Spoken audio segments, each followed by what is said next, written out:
بسم اللہ الرحمن الرحیم۔ السلام علیکم۔ نبی کریم صلی اللہ علیہ وسلم کی وفات کا وقت جب آیا، اس وقت آپ صلی اللہ علیہ وسلم کو شدید بخار تھا۔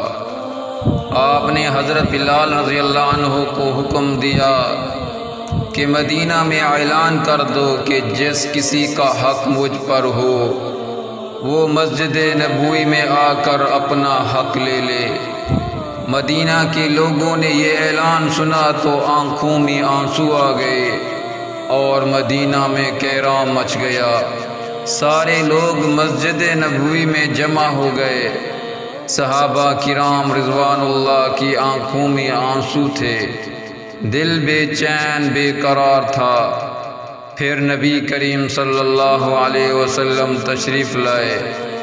آپ صلی اللہ علیہ وسلم کو اس قدر تیز بخار تھا کہ آپ صلی اللہ علیہ وسلم کا چہرہ مبارک سرخ ہوا جا رہا تھا۔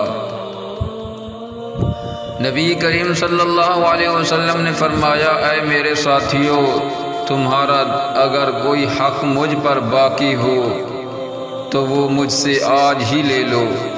میں نہیں چاہتا کہ میں اپنے رب سے قیامت میں اس حال میں ملوں کہ کسی شخص کا حق مجھ پر باقی ہو۔ یہ سن کر صحابہ کرام رضوان اللہ کا دل تڑپ اٹھا۔ مسجد نبوی میں آنسوں کا ایک سیلاب بہہ پڑا۔ صحابہ رو رہے تھے لیکن زبان خاموش تھی کہ اب ہمارے آقا صلی اللہ علیہ وسلم ہمارا ساتھ چھوڑ کر جا رہے ہیں۔ اپنے اصحاب کی یہ حالت دیکھ کر فرمایا کہ اے لوگو، ہر جاندار کو موت کا مزہ چکھنا ہے۔ میں جس مقصد کے تحت اس دنیا میں آیا تھا وہ پورا ہو گیا۔ ہم لوگ کل قیامت میں ملیں گے۔ ایک صحابی کھڑے ہوئے، روایتوں میں ان کا نام عکاشہ آتا ہے۔ عرض کیا، یا رسول اللہ، میرا حق آپ صلی اللہ علیہ وسلم پر باقی ہے۔ آپ صلی اللہ علیہ وسلم جب جنگ احد کے لیے تشریف لے جا رہے تھے تو آپ کا کوڑا میری پیٹھ پر لگ گیا تھا، میں اس کا بدلہ چاہتا ہوں۔ یہ سن کر حضرت عمر رضی اللہ تعالی عنہ کھڑے ہو گئے اور کہا کہ تم نبی کریم صلی اللہ علیہ وسلم سے بدلہ لوگے؟ کیا تم دیکھتے نہیں کہ آپ صلی اللہ علیہ وسلم بیمار ہیں؟ اگر بدلہ لینا ہے چاہتے ہو تو مجھے کوڑا مار لو، لیکن نبی کریم سے بدلہ نہ لو۔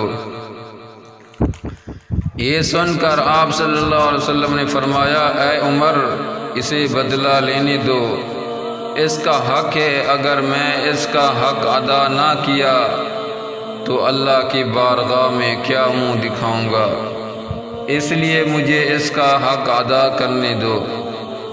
آپ صلی اللہ علیہ وسلم نے کوڑا منگوایا اور حضرت عکاشہ کو دیا اور کہا کہ تم مجھے کوڑا مار کر اپنا بدلہ لے لو۔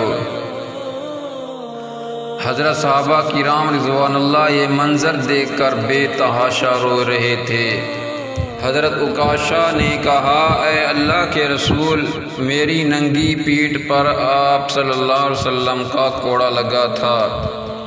یہ سن کر نبی کریم صلی اللہ علیہ وسلم نے اپنا کرتا مبارک اتار دیا اور کہا، لو تم میری پیٹھ پر کوڑا مار لو۔